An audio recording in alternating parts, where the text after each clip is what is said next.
Hey everybody, welcome to Live Your Legacy. The goal of our show is to help you connect to people and concepts that have made a tremendous impact on the lives of others. Today's guest is the founder of Podcast Magazine and is the New York Times bestselling author of What is Your What? Discover the one amazing thing you were born to do. He has been in entrepreneurship longer than I have been alive and is known as the foremost reinvention expert. He is famous for helping individuals and corporations become exceptionally clear on their what. That is the one thing they were created to do. And he has an extremely practical and frank approach to life and business, which propels his clients towards massive profitability while cultivating lives of purpose, conviction, and contribution. Even though he's an in-demand guest for every platform and is the chairman and co-founder of liquor.com, he believes that his marriage for 23 years is a greater achievement than all of those. Welcome our super cutthroat guest, Steve Olsher. Welcome to the show. Hey man, how are you? Thanks for having me. Okay, so wanna dive in straight away to why did you place your marriage and brown belt in jiu-jitsu, right, as greater achievement than everything else in the business world that you have actually done? Oh man, it's business is a walk in the park compared to those two things. It's yeah, I mean, just every day in jiu-jitsu you get your butt handed to you, no matter how good you are, no matter how long you've been doing, there's always somebody that's going to be a little bit better, a little bit stronger, a little bit faster. I mean, and just, there's only one person who's the best in the world, so it's always going to be somebody there. And then on the marriage front, yeah, you got to work at it. I mean, it's something that it just doesn't come as naturally to some people as it does to others. And the reality is, when you've got two separate people coming together, you've got to try to make it work as one. And when you're a business owner, you don't really have those same problems, right? I mean, you've got your vision, you have people who bring your vision to fruition, but ultimately as the entrepreneur, you've got the final say in terms of what happens. In the other areas, you don't always have the final say. I totally get what you mean. So just want to dive in straight away to what does living a legacy really mean to you? And I realize that's something that you really talk a lot about in your talks as Yeah. well. So Yeah. I mean, to me, it's really just about understanding that we're only here for a finite period of time. And so the question is, what can you do to impact not only those who share this lifetime with you, but also those of lifetimes to come? So ultimately, if you think about leaving a legacy in a way that can impact future generations, well, then you're doing a lot more than just simply getting by in this one life that we've all been given. and so what's your own vision of the impact you want to have in this whole world? Yeah, if anything, I hope I inspire my children to live out their own dreams and try to do whatever they can do to create the life that is the life that means the most to them when in terms of whatever that definition might be for them. But reality is, kids like me as a child, right? I mean, I'm going to do whatever I want to do, no matter what my parents say, and that's just kind of how it is. So as a teacher of others, um, I have people who choose to come to me to learn, and they're more open to some of those teachings than those who obviously my kids don't have any choice. I'm dad, right? So they kind of have to listen. So the point only being that when people read my books or when they listen to a podcast or when they come to one of my classes, as an example, they're choosing to be there. And so my goal is to impart whatever wisdom that I can, that I've learned and incurred over the years, and help them apply that to whatever it is that they're working on, whether it's their life or their business. And ultimately, that's what they're paying for, right? Is those shortcuts and those strategies. So that's the hope, is that they implement what they learn, and that helps them to create a better life or a better business, and in turn, that helps me to create a legacy, that I'd like to leave. Definitely, I think it's very in line with the message that you want to spread, which is making people understand that they have the choice to impact millions of other people around the globe as well. So I just want to know, right, like how did you actually, like where did that message actually come up from? Where it's a pretty strong message, right, that, every person can impact millions. Like what made you like go into that direction in the first place? Like where did it stem Yeah. from? Yeah, I mean, look, it's obviously a process as you get to be older and you get to to learn more as an entrepreneur, as a teacher, as a father, as a friend, as a mentor, etc. You just begin realizing that there are things that you've learned in your life that others just haven't had the same experiences and haven't had the opportunity to learn. And what I believe is that it's our obligation really to share a lot of what we've learned to help others avoid a lot of the same brain damage and trial and tribulation that so many people unnecessarily incur. And so that to me was really the wake up call. Just there's an opportunity here, and ultimately, I think it's an obligation for us to help others in terms of avoiding a lot of those pitfalls that we had to endure. I really do think it's our responsibility to do so. So that's why I started teaching. That's why I started writing. That's why I started mentoring and coaching. Because at the end of the day, I can help people save a lot of time, energy, and resources. Now, what was the exact damage that happened to you which caused you to go, okay, you know what, maybe I want to help other people to avoid falling into, like what you say, to the pitfalls, right? Hmm. Yeah, I mean, I've been up, I've been down, I've been up, I've been down throughout my life, and I will say that there was a particular period of time um, going on about 7 8 years ago now, where I was really really in a down period, and what I realized during that period of time was that I was very just really really self-absorbed. Like it was just all about me and my problems, and I just couldn't get out of my own head. And so, when you're that self-absorbed, you kind of throw out the rope and you hope somebody catches it. And that's what I just started to do. I had people who caught the rope, and my wife and family and friends who helped me get out of that depression. And ultimately, it really just occurred to me in those moments that there's a lot of people out there who have a lot of gifts and a lot of talents and a lot of skills, and they just need someone to kind of throw them a lifeline and take them in and help them. And I'm not saying you have to do these things for free. I'm not saying you have to do this completely as a volunteer or anything of that nature. But again, having been in that position and knowing that there were ways that I could solve my problems and get myself out of that hole, if someone hadn't shown me some of the other options, then I may still be in that hole. So I think a lot of this is just about showing people the options that are available to them. Now, actually, we want to find out more about like what made you suddenly, you said the word, especially the word self-absorbed, right? And because previously you were like an entrepreneur, and I mean, pretty much your whole life you've been an entrepreneur, you've been serving people. What made you go into that zone of self-absorbed, and then how do you get out from being self-absorbed to serving others back again? Yeah, I mean, I think it's easy for all of us to do that. We focus on our own problems. We focus on everything that's directly in front of ourselves, and we look in the mirror and we have conversations with ourselves. We have conversations that are always going on in our heads, and so the reality is that your life is going to be a reflection of those conversations. I mean, if you're telling yourself a million bad things all day long, you're going to have a pretty crappy outlook on the world.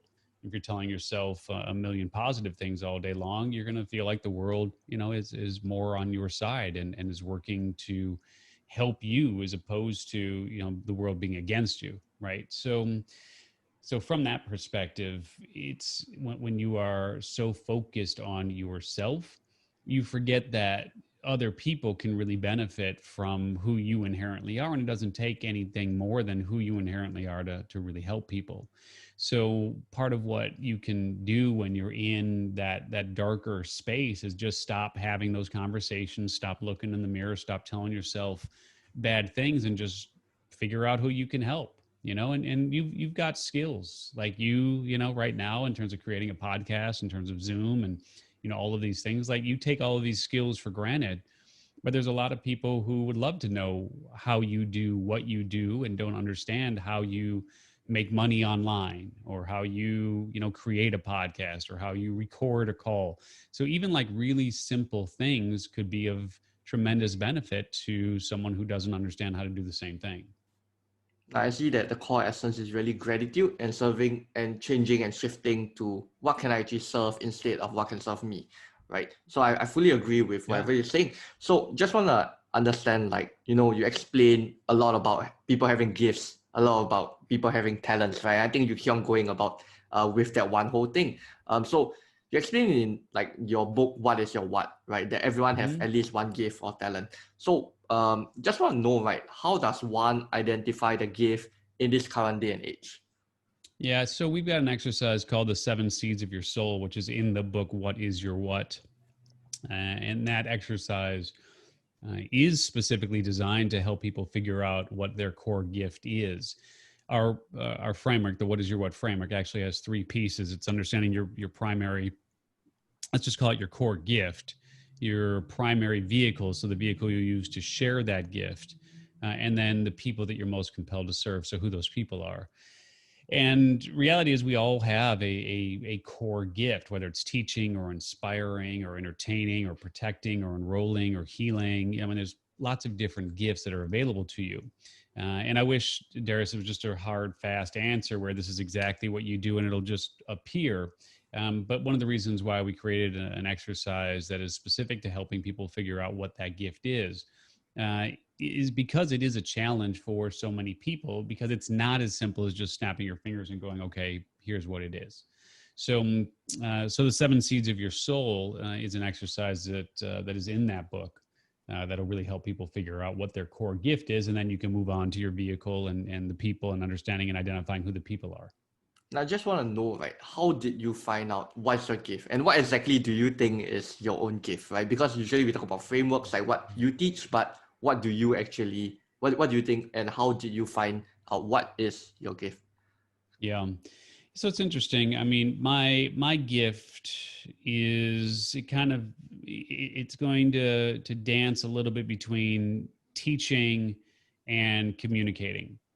And I think my core gift is a little bit more communicating than it is teaching, because I have various platforms with which I like to communicate, like through the magazine, through books, through speeches, through podcasts, etc. And I'm not always teaching. Sometimes I'm turning the spotlight onto others and giving others the opportunity to share their expertise. So I do think that the dogs agree, right? But I do think that the core gift is communicating, and it took me a long time to figure that out, for sure. Okay, so what was that one point in time where made you go that, hey, you know what? I want to start a podcast. Hey, I want to start going onto these different platforms. I want to start communicating because like for a normal person, probably everyone is just like, let's say even if you're an entrepreneur, people probably just want to stick to their business. Nobody wants to come out and go like, hey, maybe I want to start a podcast. Maybe I want to start going onto these different platforms. So what was that one thing, or was there compounding factors which make you go, hey, you know what? Maybe there is another gift which is communicating. Yeah, I mean, I would say that it was just really trial and error over a number of years, right? And again, that's the beautiful thing about the What is Your What framework, is it works for you throughout your entire life, because your gift is going to be static. It'll stay the same throughout your entire life, and you'll figure that out either through the exercise or through trial and error. And so again, for me, that gift is communicating, but the vehicle that you use to share that gift, and then the people that you're most compelled to serve, those are more fluid, those are more organic, those can change over time. And then as I looked into this whole new media landscape and on podcasting, that's when I then shifted over to primarily podcasting as the core vehicle that I would use to then share my gift. So sort of it evolves over time, and it wasn't until I really started listening to shows and practicing and having my own shows that I realized that it's a lot like radio, and I've always really liked radio. Oh wow, okay. And I realized that a lot of the techniques that you also share is a lot more of self-reflection, right? And I fully agree that, in order for us to even know ourselves, it's not about going out and searching for new ideas or things, but it's a lot about searching deep within ourselves into understanding and having that self-awareness of knowing what exactly is our gift. And then like what you say, vehicle and the people, yeah, that's more flexible, right? So just want to find out, right, like what were the moments of self-reflection for yourself went which helped you basically to form up the message that you're currently having today? Yeah, and honestly, in author land, they say that you write the book that you most need. And so for me, the what is your what framework and the creation of that framework was really a matter of needing to be able to figure out what it is that I'm really compelled to do. And so, for lack of a better term, it was born out of necessity, and that's a lot of what happens for so many people is they create what it is that they most need. And when I tried the Myers-Briggs and the What Killers Your Parachutes and a lot of those, they really just left me with a lot more questions than answers. And so that's when I ended up deciding, there's got to be an easier way here. And I created this framework based on my own needs, and also as an offshoot of teaching, because I had been teaching and helping people, and as I started working with them and just really going through the process of helping them to figure out what they wanted to do, it all began to fall into place. So the framework itself wasn't just something I sat down and came up with. It was developed over a number of years of actually teaching and working with people until I realized, hey, if you can figure out your gift and you can figure out your vehicle and you can figure out your people, you can hit the ground running and do some pretty good things. Now, I love the fact that you've been teaching, you've not only been entrepreneurship for decades, you've been teaching for decades as well. So I just want to touch more on the teaching point, right? Like what is it that makes you go, I feel obligated to serve these people? And what makes you go every day into a room and start teaching people and giving your very best? So I think a lot of people who maybe who wants to start teaching people might have that fear of like, oh, maybe what I have might not really benefit, or maybe like I'm not really at that stage yet of giving to other people as well. Yeah, I mean, the easiest way to think about it is um, one of my favorite expressions, and I don't know who quoted it or where I got it from, but yeah, I don't know if it's really attributable to anyone. But one of my favorite expressions is to a second grader, a fifth grader is a god. And so, it's one of those funny expressions where if you think back, like, okay, how much did you actually know in fifth grade? The answer is not much. But if you were in second grade, you looked up to that fifth grader because they've already been where it is that you're going, and they were, kings of the school, kings and queens of the school, and you would have done anything to be that fifth grader if you were a second grader. And so what I like to ask people to think about is, where are you on the path where you're just a couple of steps perhaps ahead of someone else? So you don't have to have, a doctorate or be this 30-year entrepreneur like I am to help people. You just have to be a couple of steps farther down the path than someone else. And if you can help them shorten their learning curve and get to a place faster than they could get to on their own, that's of value, and people will pay for that. Definitely, yeah, I totally agree with the analogy. Is pretty awesome. And so, just want to understand, right? What do you think, or how do you think others can actually start living their own legacy? Well, you don't, right? I mean, again, you don't sit here and think like, I'm going to have this legacy when I die. I mean, like, that's going to be determined by the people that come after you. The people who survive you, they're the ones that are going to determine whatever your legacy actually is. Because you can sit here and say that you want to do X, Y, or Z in your life, but the truth is the people who come after you are going to determine what your life actually was. So I don't think you can go into it with that goal in mind. I think that you just simply have to go into it with the goal of serving those that you are most compelled to serve now, and your legacy, whatever that might be, will take care of itself. But again, I think it just starts with serving now and serving however you can. And now, how do you go into that whole mindset? Like, what was the step that made you go into the mindset of serving others and basically keep on giving contribution back? Like you have mentioned that there were days where you had your depression and then others were helping you, and that's why you decided to help back, right? But I'm quite sure there's many different kind of contributions, right? There are ways where you can go to like the mental hospital to help all those people that were really in need, and your way is through teaching and basically coaching others and helping other businesses. Like where exactly is it that you realize that, hey, I felt the need to actually step forward and serve them? Yeah, I mean, again, I don't think there's a hard and fast answer. The real answer to that is you just start with whoever will listen. Like you could literally just put up a Facebook post, or you could post something on Instagram or whatever your social media platform of choice is, and you could say, "Who needs help?" I'm available today, and I'd love to help you with something that you're working on, and let's just see what they say. And when people say, hey, I really need help finding a new place to live, like how do I find a great place? I really need help, with my studies. I really need help with my online business, like whatever it is. And as you start to do more of those, helpful actions, you'll begin figuring out, like, I really liked doing this, but I didn't really like doing that. Right. So then the next time you do something, you could be like, who needs help doing A or B? And those people will come out of the woodwork, right? And they'll say, yeah, I need help with this and I need help with that. And as you do more of that, you'll figure out, like, I don't really like B, but I really like A. So then maybe you end up saying, I really like helping people with online marketing, right? As an example, I really like help people writing a book. I really help people like helping people create a song, right? Whatever that is. So that's where it all begins.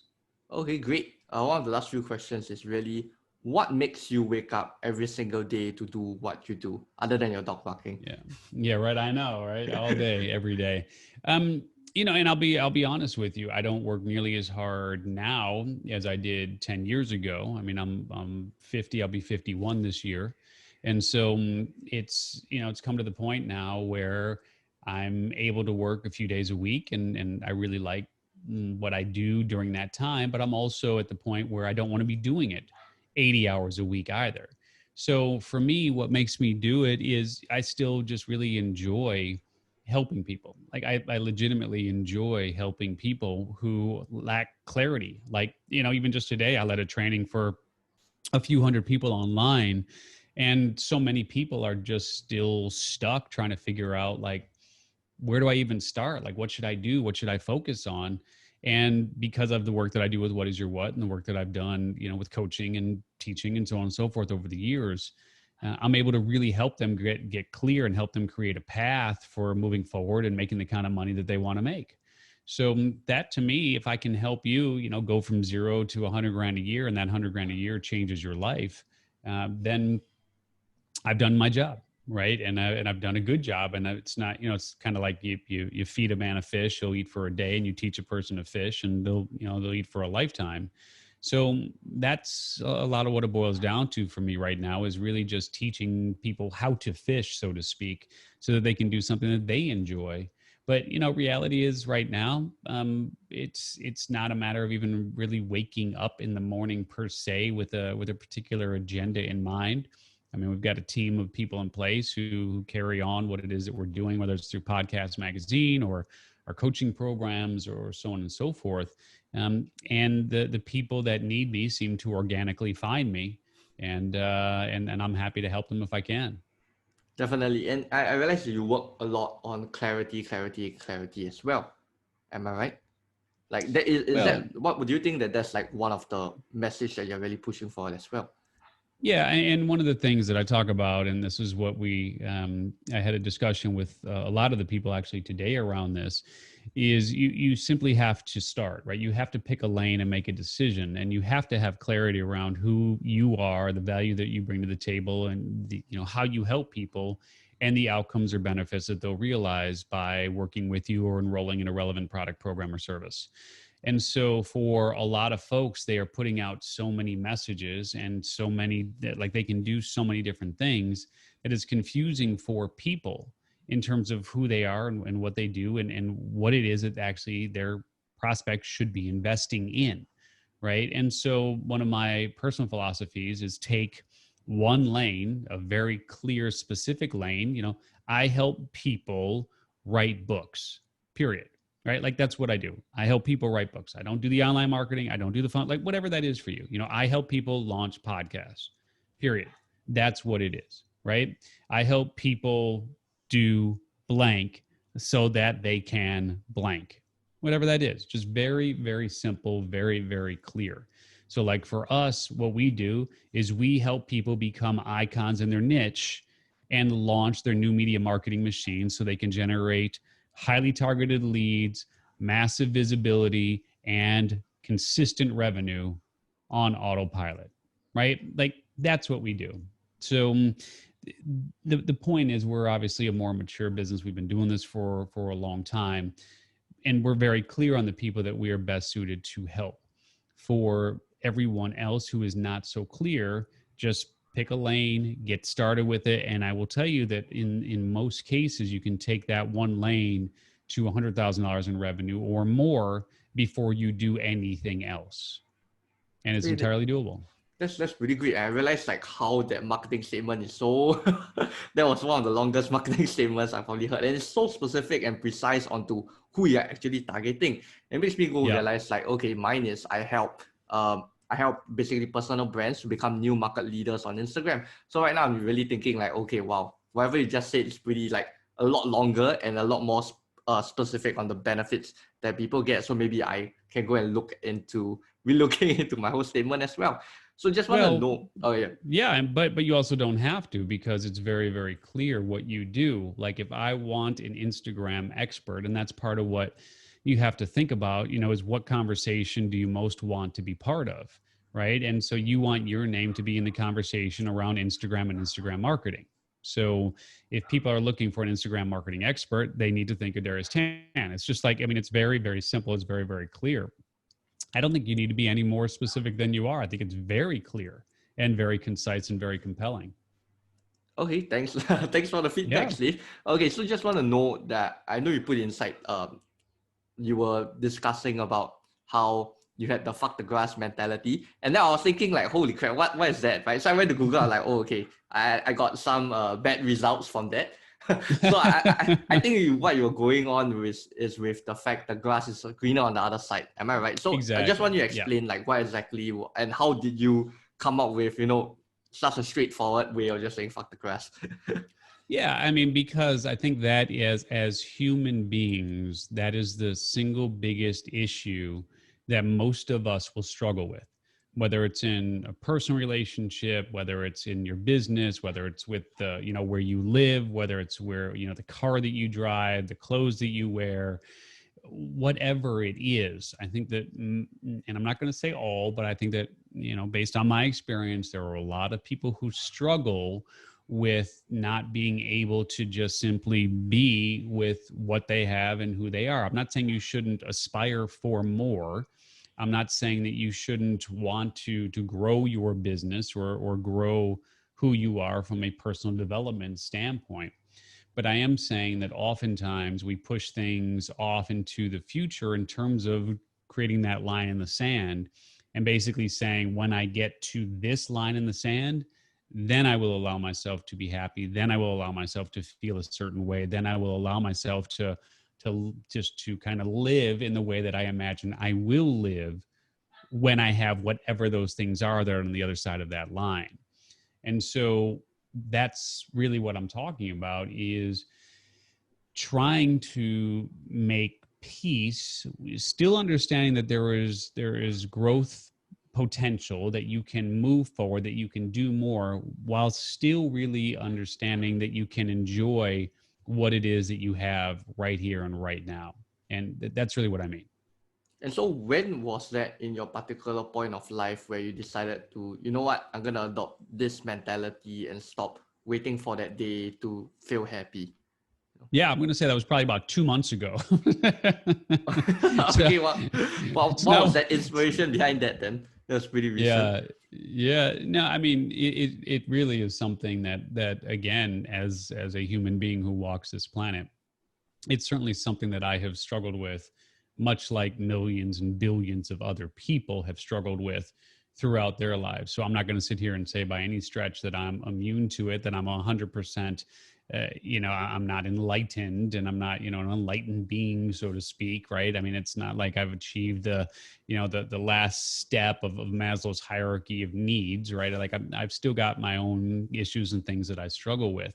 But the more that I try to remember that, the more contentment and fulfillment I find.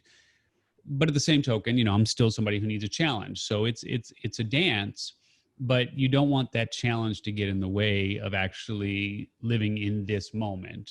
And so that's, you can talk about The Power of Now by Eckhart Tolle, and there are other people who've taught similar things and so on. So I'm not going to sit here and say that this is a new philosophy per se, but for me, that way of looking at it is helpful. And what was it that made you like what was an incident that occurred to you that really made you go that you know what, I need to start living now instead of waiting for the day to be happy? Like what was that challenge that you were facing? Yeah, I can't sit here, Darius. I wish I could sit here and say that it was this just one particular moment that transpired. So much as where I have been throughout my life is really always looking for the next big thing, and then recognizing that that next big thing is not necessarily going to provide any more fulfillment than the thing, so to speak, that I already have right now. And so, really, it was one of those wake up calls. We have those wake up calls, and it was literally just a wake up call for me where I sat there and said, you know what, I'm going to continue on this treadmill to the day I die, or I'm going to really allow myself to enjoy what it is that I have and what it is that I created. And it was, I was probably high. I like to smoke, right? So I was probably high, and I was sitting there going, you know what, just fuck the grass, right? And that's kind of how I think it probably came about, knowing how I am. And again, I wish I could sit here and say I was looking at this or looking at that, or doing this or whatever it was. But I was probably just high sitting there one day, and that came to me, and I was like, I'm going to use that as my motto. That's a pretty interesting and intricate way of coming up with ideas. And I want to touch on the point just now you said about wake up calls, right? And people have numerous wake up calls, or maybe one specific wake up call in their whole life. So, what do you think was like the greatest wake up call for you throughout your whole 50 years on Earth right now? Yeah, I think the biggest one for me was when my stepfather died. I mean, he raised me since I was since I was 10, and he died in my 40s is when he passed.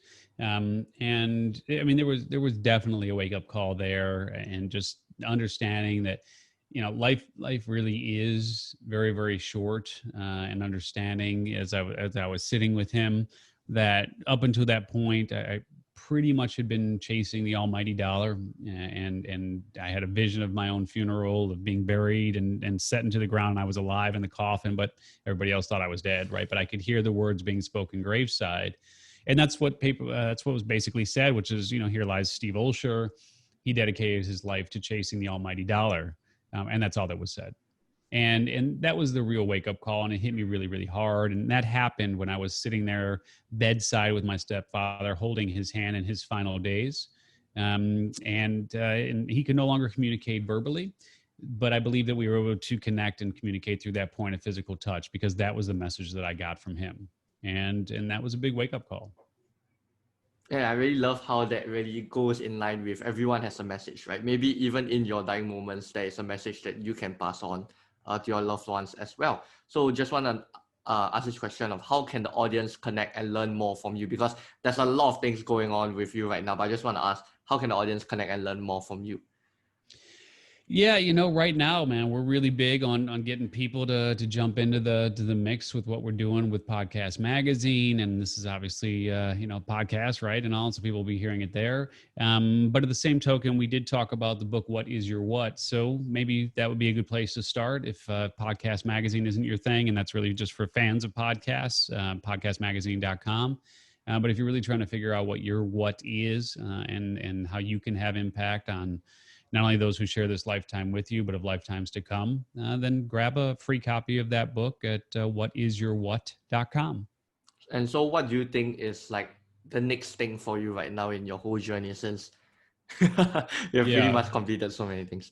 Yeah, I mean, as I say, fuck the grass. I'm sitting here now thinking about how can I create this, what I'm in the process of doing through Podcast Magazine, the live event that we have, and our online presence, and other things that we're doing in the podcasting space, is really creating a vertical.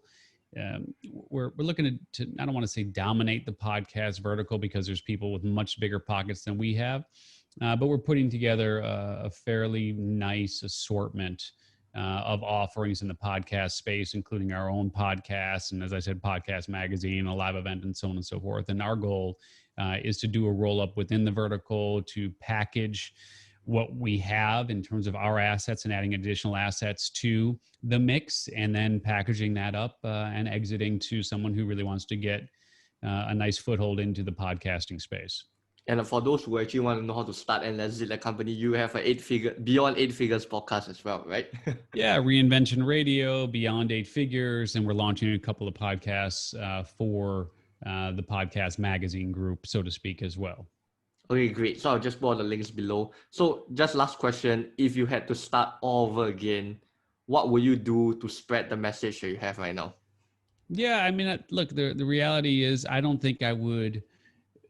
wouldn't be able to start over knowing what I know now in that moment 30 years ago, because you have to have the experiences of going through life, of having the trials, of having the tribulations, of having the ups and having the downs, having the problems, finding the solutions, getting challenged, solving what it is that you need to move through in order to get to where you are. I mean, would I love to have $1 billion in the bank? I don't know. I mean, honestly, I don't know. There's a lot of pressure that goes hand in hand with having $1 billion in the bank, right? So I live a great life. We're in San Diego. We've got a beautiful home, beautiful family. And so I'm not sure that I want or need any more than I have. And so ultimately, I think that that's the core question that I would ask people to answer, which is, what is it that you actually need versus what is it that you want? Because if you live from a place of want, as opposed to living from the place of assembling and having what you need, you're going to live a very different experience.